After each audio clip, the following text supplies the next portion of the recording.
You are listening to the Tricorder Transmissions Special Episode 21. And now, here are Craig and Jeff.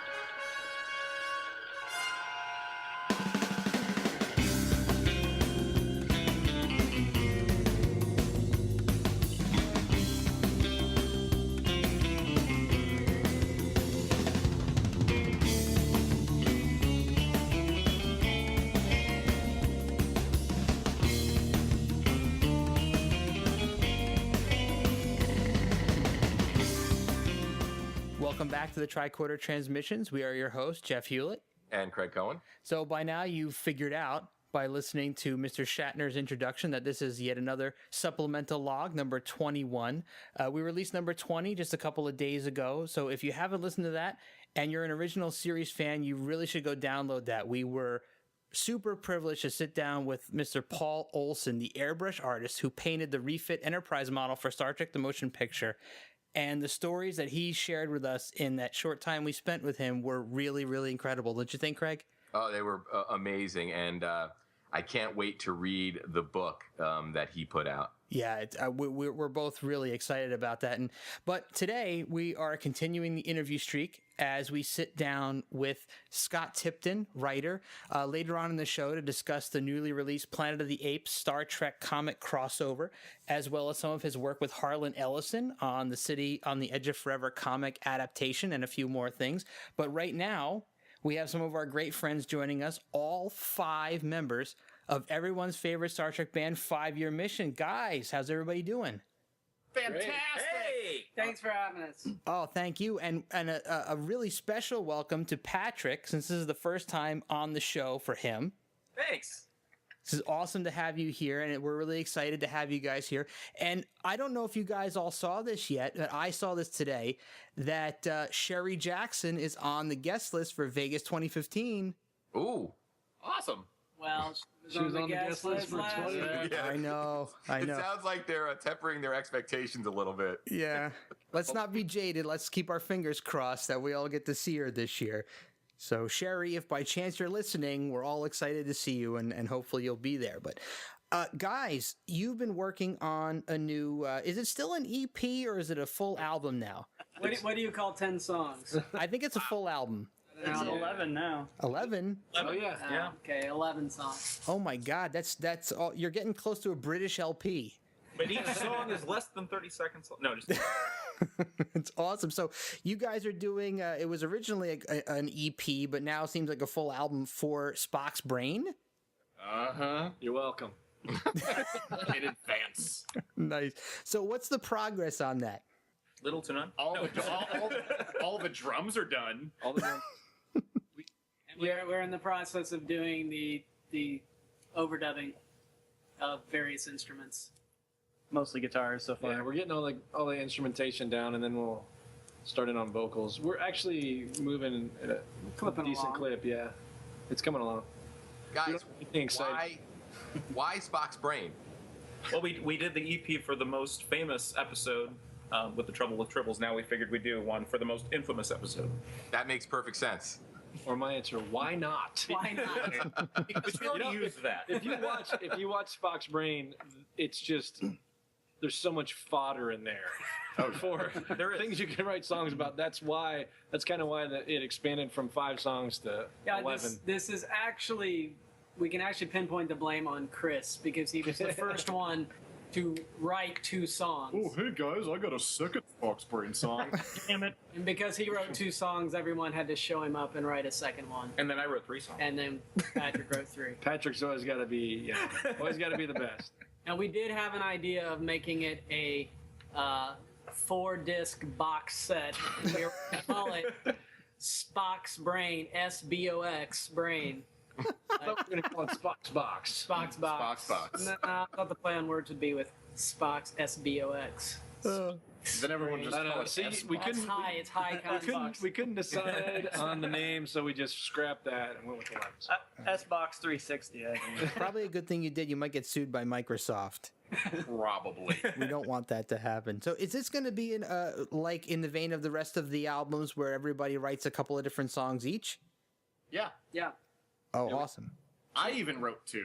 Yeah, there's 2. Whoa. Remember, except for Patrick has 3 And Andy's never written more than one song before. in his life. And that was on the Tribbles EP, right? Yeah, that was on the Tribbles EP. Technically, Andy wrote 3 for this one. He just doesn't want to record one of That's them. true. That's right. That's true. Yeah. Oh, why is that? I scrapped it because it was awful, and these guys were initially like, "No, it's real good," and I'm like, "You guys are big fat liars." It's not as bad as I thought it was pretty good. I thought it just didn't necessarily fit on this album. I think we should use it for another episode. Yes, maybe. When we do the Cloud Minders EP. Wait a minute. Says the guy who wrote Spock's Brain. Says it didn't fit on the album. And by Spock's Brain, I mean Spock's dog. It's Spock related. Tangentially. But see, the lucky part about it is that since I scrapped the one song, I wrote another one, and it clocks in. And what was it? 51 seconds. Whoa. It was shorter No, than it's- that. it's shorter than It's that? like 40 seconds. Yeah. Nice. The opus. Yeah. So You're going to leave the count in at the beginning. what's the timetable like, guys, in terms of when people can expect this? Well, we're hoping for the summer of 2018. Okay, perfect. Not bad. Just in time for the 52nd anniversary of Star Trek. There you go. We were looking at an April release date, but I screwed some things up, and we may push it back a little bit later. April is going to be aggressive. If we can make April, it would be great, but we may not make it. It's looking like it's probably gonna be like May or June of 2015. That's not bad. No. Not too bad. Sounds good. So is this going to be kind of like the Tribbles EP where all the songs are named Spock's Brain, or? No. No, Funny you should mention yeah, that. we're going a different route this time. Each song, since it's 11 songs about Spock's Brain, each song has an actual song name. A unique title. Yeah. Yeah. So It would have it'll gotten, be, it was too confusing. To otherwise. avoid Yeah. mass confusion. yeah, it'll be a little bit different format, but It's kind of cool because we've never been able to name the songs Yeah. before because they've always been the title of the episode. So this gave us a little bit of. we've decided that we have a format that we have adhered to thus far, but we don't want to be restricted by that. So if we decide we want to do something different, well, that's what's going to happen. So that's what happened on this one. You can't label us. Well, and that's why so many people love your music, guys, because you sort of defy that, conventional labels. And I know that's what I really like about, all of your music so far. Could you tease us with one or two titles from the Spock's Brain release? Well, Spock's dog is one of them. We've played a few of them. We have remote-controlled Spock is one. Was it gotta? Gotta save, all in parentheses, Spock's brain. Nice. And also in parentheses, for his head is hollow and I have touched, in parentheses, Spock's brain. No way. No way. What were the two that we played? We played, Colder in Russia is one. Yep. yeah, Colder in Russia. We played what? What's yours? Which one did we play? Which one was yours? we did Awful Lot of Trouble. Awful Awful Lot of Trouble. No, we didn't play We played Colder Hey- in Russia. Hey yet. We Kara. played Hey Kara. Yeah, that's another one. So that's pretty much all of them. Yeah, so we told you. That's most of them. That's half at least. That's all you get for now. That's a big tease. Now, guys, how much do the songs morph in the studio at all? You've played them live. When you're tracking them, do you find new opportunities, or are you pretty much doing faithful to the initial idea? It probably starts out faithful to the initial idea, but then we also add other overdubs and just see what else comes out or what sounds good for the recording. And it also depends because not every song that we record has been practiced to the point of Or played live. or played live, played at to the all. point where we're super comfortable. Sometimes they're not played at all. So some of Mine. those that you kind of build from scratch. Sometimes we're literally making up our parts on the day of recording. Whoa. Now, is Often. is the songwriter normally, sort of the quote unquote producer for each track, or are you guys sort of producing it all together? It's mostly a group effort. I think it starts out with the songwriter, but as it evolves, we all kind of get into it. Yeah, but then normally the songwriter usually just kind of has like final say, like whether or not they like what somebody suggests, or it's just something's not working. It's like, well, that doesn't sound like what was in my head, so it kind of starts and ends with the songwriter, but we all get our hands messy in the middle there. And you're not doing any kind of scratch demos or anything. You'll come in and just play the song for the guys and go from there. No, we always record do all the demos. Yeah. Okay. Demos. Yeah, we always do like an acoustic demo and send it to everyone over email, and then later we play it at practice after everyone's had a chance to come up with ideas. Also, a lot of the demos have gotten much more fancy as we've gone along. Noah, Noah especially sound like finished tracks, and actually Andy's also. He always has full drums and electric instrumentation and everything on his. So I'm smelling another box set idea. Yeah, really. possible. It's possible. We've We've talked about talked about that. Yeah. sometime down the road when we have no ideas and we're running out of in 30 years we'll put out our anthology. I'll be there for it. One new You, me song both. 30 years ago that no one ever heard. We just retracts and My stuff other on it. It'll be a box that weighs 50 pounds. We'll take the contents of the King demo after Noah's tragic death. Pour new parts on top of it. Oh no. This album, more than any of the others, I think so far, has been remained pretty true to the demos. Yeah. Like a lot in the previous albums, we've done a lot. I mean, I know just for my songs, we've done shifting and adjusting, but this one's stayed pretty constant so far. And Yeah. I think it will stay pretty. I think so too. I think the demos were fairly realized. Yeah. When we passed them out, and I don't think there were any that I've really listened to that I thought, oh well, we could do this differently. I think they've all been pretty good as far as what we're doing with them. So. Right, and we've had like 5 years of practice to hone our process. So I think at this point, we're pretty sure what we think will work and what won't. And then we get in the studio. Then we get in the studio and everything changes, right, Chris? Patrick says that because I'm notorious for getting in the studio and making Andy completely change the drums. Yep. Yeah, we're about to hit record. Chris says, "Hang on a second, Andy. I want you to play us totally different." It shortens and lengthens parts but I didn't in do the that this recording time. process. You really sped up remote control Spock. Yeah, I was that actually intro is like happy. twice as fast. Yeah, as it normally is. I was super happy that it goes down to one part where it gets a little bit slow, and that's where I have a chance to breathe. It was me this time that asked you to change something, didn't I? Yes, You're supposed And to hold your did you breath. do it, or did I just become satisfied with what you had done? I did it. Okay. I succumbed to your whims, Noah. All right. if I get to it and the vocals are too fast, then we'll just go back and we'll do it. That's not what it sounded like on the demo. Or we'll just have Mike slow it down in Pro Tools. There you go. And Mike fixes everything in post production. We just say Mike's a genius. He's making fix everything. Sometimes even completely re-recording people's parts. Yeah, sometimes. Noah. Sometimes call him out right here in front of everybody. Sometimes we get the mics all set up and I get the guitar strapped on and then I get ready. He's ready to hit record and I just take the guitar off and I walk away. I say, "Fix it in post production, Mike." Well, that sounds like the perfect segue into the other reason you guys are all here today. Besides the update on Spock's brain, we are announcing a brand new Tricorder Transmissions and 5-year mission miniseries starting up in the coming weeks.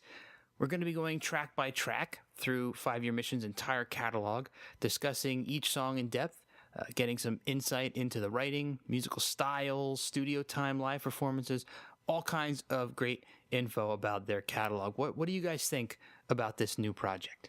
We're for it. I'm against it.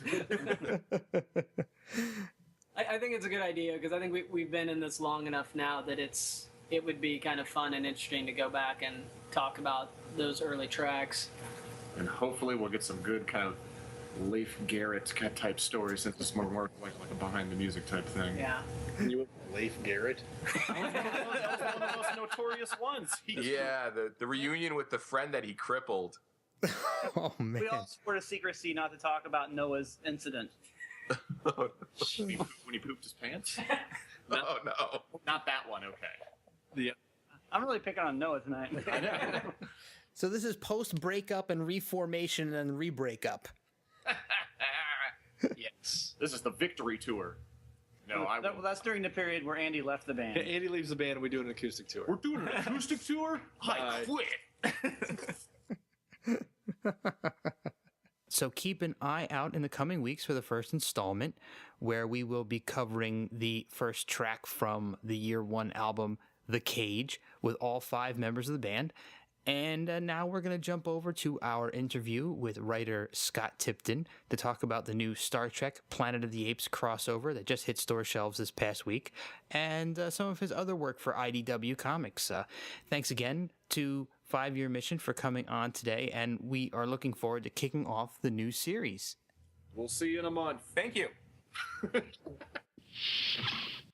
All right, and we're here with writer Scott Tipton, and we're going to be talking a little bit about a new comic that has just come out recently. The first issue is out, and it is the Star Trek and Planet of the Apes crossover, The Primate Directive. Scott, how are you? Good to be here. Thanks for having me. Awesome, and we're so glad that you got to join us, and I got to read the first issue of this comic yesterday, actually, and it got me very excited to talk to you about this. So can you give us a bit of a rundown about what this series is going to be about?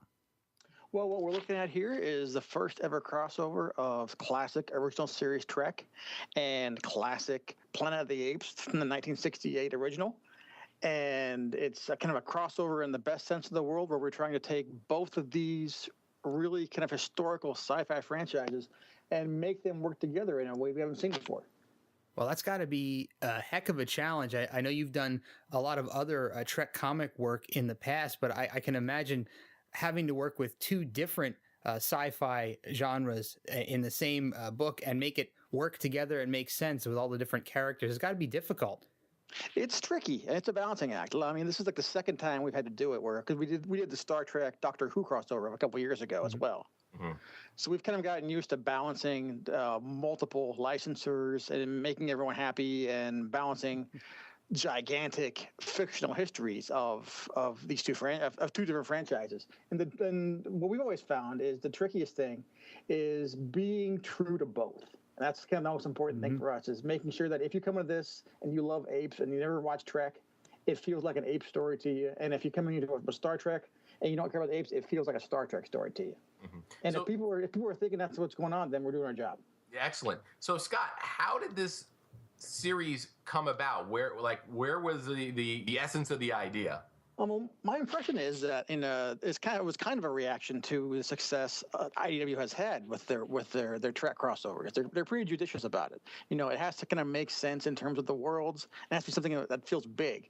And before this, they had done Star Trek and the Legion of Superheroes with DC, and then they had done Star Trek Doctor Who with the BBC. And I was the one, as I said, who wrote that along with my brother David, and that did really well. And so I think it was looking for something to follow up the success of Star Trek Doctor Who with. And with Planet of the Apes making kind of like big resurgence it's had the last couple of years with the new films, and Boom doing well with license themselves and putting out some comics, it just became a matter of, can we get this together and get all parties involved and happy with the idea? And so they came to David and I and asked us if we had any ideas for a Star Trek Apes crossover, and we're like, oh, yes, we do. Just give us a minute. and then from that point on, we're off to the races. That's awesome. So you were saying that you kind of had to keep everybody happy. So what is it like trying to balance 2 license holders with your stories? You have to get final approval from both sides before you can kind of go ahead with anything you're doing? Actually, with this, it was multiple. We have to get approvals from. We have 2 editors on the project. We have IDW and Boom Studios. Sarah Gatos is our editor for the IDW side, and Daphne Pleben for Boom Studios. And then we have our corporate overlords at CBS and at Fox who approve everything for the Star Trek and Planet of the Apes franchises. And then the even more exciting thing for me was that we also had the blessing of the Heston estate, so we could use Charlton Heston's likeness. Wow. And that was also something that was new territory, because Heston's never allowed his likeness on any merchandise until recent years. I was going to mention that. I thought that I had read that somewhere. So what was that process like? Luckily, those are the conversations I don't need to be privy to. Nice. I was just told, congratulations, you can use Taylor. I was like, oh yeah. Well, that must have been pretty cool. Yeah, it was very exciting because that was kind of, for us, the key to this thing was making sure that it was focused on Taylor. I mean, to us, that first movie is so much integral to have Taylor involved in this that if we didn't have Taylor, it wouldn't have been anywhere near as exciting for us. Now, approaching the project, you've written a lot of Star Trek comics. Growing up, were you a fan of Star Trek and Planet of the Apes, or did you approach this more as a Star Trek fan? Oh, both from a very, very young age. Both through the thanks to KTVU Channel 2 in San Francisco, California. As a kid, Star Trek was on every day at 5, and they played those Apes movies relentlessly. So I saw these movies from a very young age, probably younger than I should have, because they're scary when you're 5. When you're watching Charlton Heston blow up the planet, it makes an impact on these franchises forever. So getting the chance to actually do this kind of mashup was crazy. I can imagine. So let's talk a little bit about your history writing Star Trek comics. How did you get started actually writing, Star Trek themed comics for IDW? Well, at the time, whenever IDW first got the Star Trek license, I was already working for them on their Angel properties, the Buffy, the Buffyverse stuff. Mm-hmm. I was writing Angel and Spike comics, and then the word got out that they had just acquired the Star Trek license, and that's when I just emailed Chris, who was my editor on Angel at the time, and I said, "Hey, man, look, I'm not saying give me the job." Just open the door crack. Just let me pitch. I'll take care of it. I'm made for this. Just give me a chance. So he let me know that they were looking for a Klingon series in their first year books. And so I pitched them on a Klingon series called Blood Will Tell, which is kind of a Rashomon type story where we look at all the initial adventures of the Klingons from original series, but from the Klingon perspective. Very cool. And CBS liked the idea. IDW was very excited about it. And that was when I first brought in my brother David, who hadn't been writing comics before, but was as big a Trek fan as I was. And I said, "Look, I'm going to be bugging you for the next 6 months when I'm writing this with ideas and talking about it. Why don't you just come on and write it with me? That way you're getting paid for it still. And if you don't like it, you don't have to do it anymore." And we've been working together on all the Trek books ever since. Oh, that's fantastic. Do you mind if I ask you about a couple that I really enjoyed reading? Sure. One of the ones I really enjoyed, and this has been out for a little while now, and I wanted to run this by you, was the Flesh and Stone Doctors special, where you brought together all of the doctors from the various Trek series, including Dr. McCoy. So I really enjoyed the story, and I thought you were able to put them all together in a really, really interesting way. Can you talk a little bit about how you approached balancing all of the continuities and characters from all of those different series together and making it work so well? Well, that was a lot of fun. That was a project that we did with oh God, I'm blanking on the name now. It's the technology organization that was sponsoring this contest to create a real life tricorder. Oh yeah, isn't it? They're putting that out. Wasn't it at CES this year? Yeah, I'm sure it was. Yeah. And so they came to IDW with this idea. We want to have something with all the Star Trek doctors in it. And so Sarah, who was the current Trek editor, called us and asked us what we thought of it, and we said that sounds great. And what really helps is that since Next Gen established that Dr. McCoy lives to the age of Next Generation, all right, that makes things a lot easier. At least there's a through line through this story that we can still have the original series guys in there and also bring in all the others in a Next Generation time frame. And then it just became a matter of, well, what makes the most sense? How can we use everybody to their kind of best capacity as characters? And then, hoping it works. The fun thing in that one is getting to do the flashbacks. We got to use actually Mabenga as well, who I don't think it's ever been in the comics. And the interesting thing was when we first started talking with, I wish I could remember the name now. I feel so bad about it. Rob Hollander is the VP at the organization, and he was really key with working with us on this book.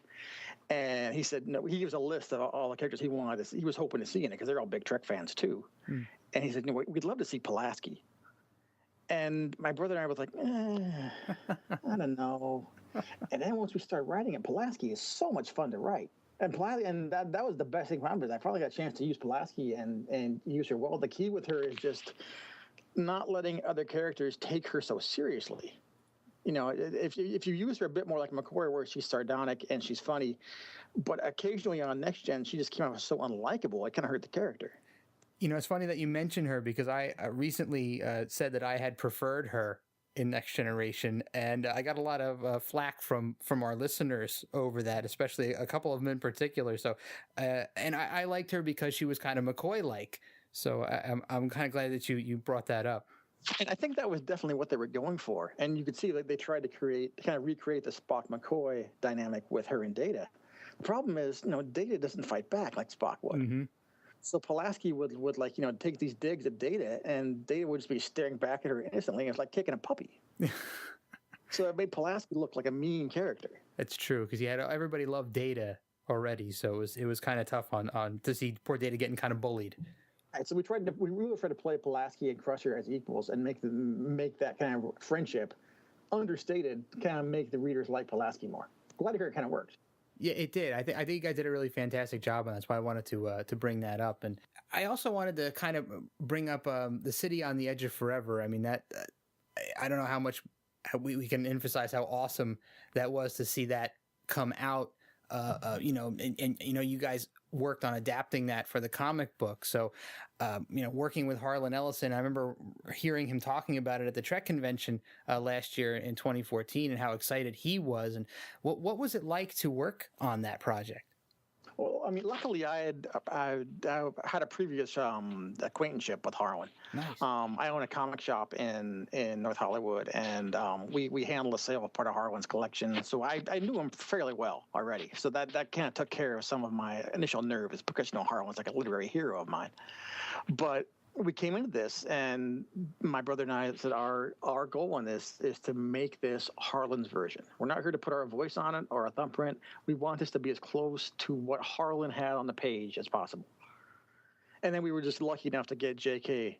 Woodward to do the art, and he just did, I think, the best work of his career on that thing. It was the first issue was nerve-wracking, getting the script to Harlan and waiting for notes back. And then we got a call, and he was totally fine with it, loved it, and said, "Go ahead, I trust you guys. Go to it." And that was pretty sweet. Are there any Star Trek stories that you haven't had an opportunity to tell yet, or characters that you've wanted to write for that you haven't been able to write for? In the big picture, I'm still dying to do stuff with motion picture era. Excellent. And whenever we can, we sneak it in. It's like if you caught the Star Trek Zombies crossover we did for IDW's Infestation series, we put that in motion picture era. Whenever I have a story where it involves a flashback, but if I can, I'll try and put it in motion picture era because I love that uniform and that period. So I'd love to get a chance to really dig into that some more. As far as characters, the one, and unfortunately, it's probably not going to get resolved, is Harry Mudd. I would love to use Harry Mudd, but we don't have rights to his likeness. Oh, right. That's right. Mm-hmm. Whenever CBS went on there was securing all the licenses back in the 90s when Trek was booming, Roger C. Carmel, when he passed away, had no family. So there's no one to sign off on the likeness. Oh, that's a shame. Yeah, and then the one really good idea for how to get around that, John Byrne came up with first. So now we're done. In Byrne's recent New Vision story, he has a great Harry Mudd story that doesn't use Harry Mudd's face. It's really well done. So let's talk a little bit about your Star Trek history.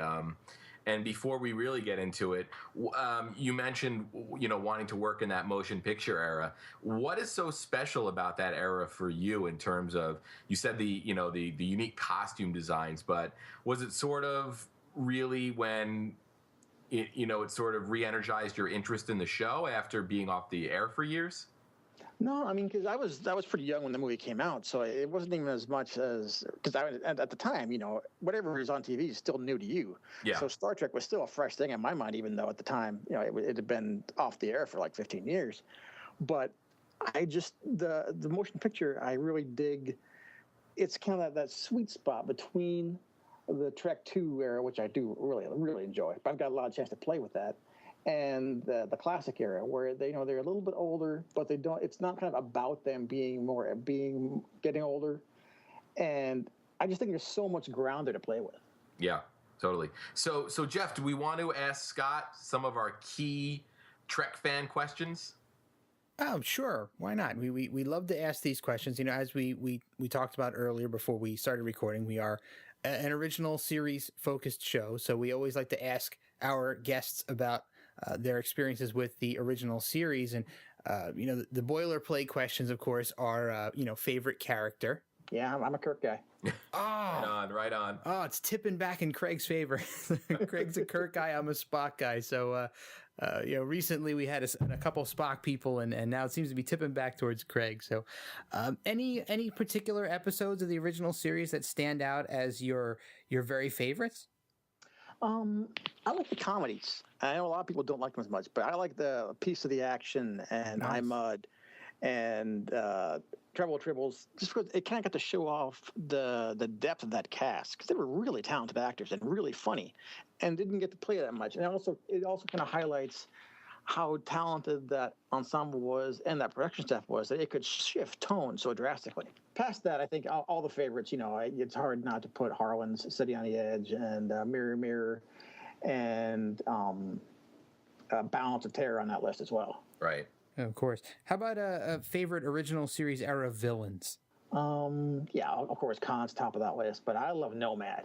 Nice. Yes. Good one. Nomad, and again, this is a childhood thing. It was like every night whenever we'd gather to watch Trek at my house when I was a kid, with our TV trays having dinner, we'd always be hoping there was Nomad. It was something about the end of that episode. My brother and I and my dad just loved the Kirk outwitting Nomads. Talking the computer out of it. Yeah, Error. That one just so that was kind of like our big linchpin for what we liked about Trek when I was a kid. And then also anything where Kirk outwits a computer is always money in the bank. Oh, of course. So, and any chance you may bring Nomad back for us in a comic in the future? We try not to do too many sequels to episodes. Of course. And it's so tempting. Mm-hmm. It's not that I don't want to. It's just whenever we get the chance, we really try and bring in some new stuff to it. So the Star Trek Planet of the Apes, the Primate Directive, is a 5-issue series. Issue 2 is coming out soon, yes? I'm not sure the date yet, because issue 1 ran towards the end of the month. Yeah. So if I had to guess, it'd probably be another 2 or 3 weeks. All right, yeah. So I think we're going to be putting this episode out fairly close to when that comes out. And I know when the crossover was first announced, people couldn't stop talking about it, and it's great to see how great it turned out in terms of the ability to use Charlton Heston's likeness and overall just find a really interesting way to combine those universes. I mean, we've been really happy. The response has been good. It didn't hurt that we've got an amazing new artist. Rachel Stott is just phenomenal. This is her first published work in comics. Oh, wow. And her ability to do really dynamic storytelling and also nail the likenesses is just amazing. And I got to tell you, every issue is better than the last. I got pages back from issue 4 this week, and I was like, wow, look at that. Yeah, I was very impressed by the visuals, and I am trying to find a way to talk about this thing without having any spoilers for our listening audience in case they haven't read it yet, since issue 1 is still pretty fresh. I was very surprised at how good the likenesses were, and also some familiar villains are in there. The ships all look really good. So kudos to you guys. And well, thanks a lot. We're glad you liked it. I mean, the one thing we're seeing in some of the reviews is a bit of disappointment that there might not have been as much apes in this issue. Well, it's only but the there's one. Plenty of apes coming. Don't worry. Well, this was the setup issue, right? It's the first one. We have to set the table first. Yeah, of course. Right on. So it's Star Trek Planet of the Apes, the Primate Directive, and it is out now. Now, Scott, I'm not sure if you can tell us or not, but is there anything on the horizons in terms of new projects for you? Nothing I can talk about yet. New things are always swirling around. Which of them will materialize first? It's hard to say, but it's going to be a fun year. All right. Well, you have an open invitation to come back here and talk about any of your projects whenever you want, and please hold us to that. I'd be happy to. Thanks for having me on. So, in closing, before you check out, I just wanted to ask you really quickly, in case there are any listeners, I know a lot of people out there write Trek stories and Trek fan fiction. Do you have any advice for any of our listeners who may be interested in writing or be thinking about creating some Trek fiction? That's not that it's focused on Trek fiction, but just writing in general is just be writing every day. That's the I would say the most important thing is just be writing every day, and everybody says that they'd like to write if they had the time. Well, you have to make the time for it, and everything you do every day as a writer builds you towards what's coming next. I mean, the best gig I ever got was I used to run one of Kevin Smith's entertainment websites, and I was the news writer. So every day I had to find 5 news stories and write wacky, snarky headlines for them. And we did that site for 3 years and never missed a day. And what it kind of did is it basically cured me of the notion of writer's block, because every day I had to get stuff out. It wasn't going to be great every day. It might not be super funny every day, but every day there had to be pages going out. So that's the biggest thing I would say is just always be writing. Wow, great advice, and thank you once again for coming on the show and talking about your work. And we look forward to getting to talk to you again. My pleasure. And that about wraps it up for this week's episode of the Tricorder Transmissions. Thanks to 5 Year Mission and Scott Tipton for coming on and talking to us this week. And we will be back next Sunday with our regularly scheduled commentary track. So look for us at our regularly scheduled time. And in the meantime, you can join us on Facebook at facebook.com/the Tricorder Transmissions, on Twitter at TTT_pod, and our own website, thetricordertransmissions.com. Thanks, everybody, for listening, and we'll see you soon.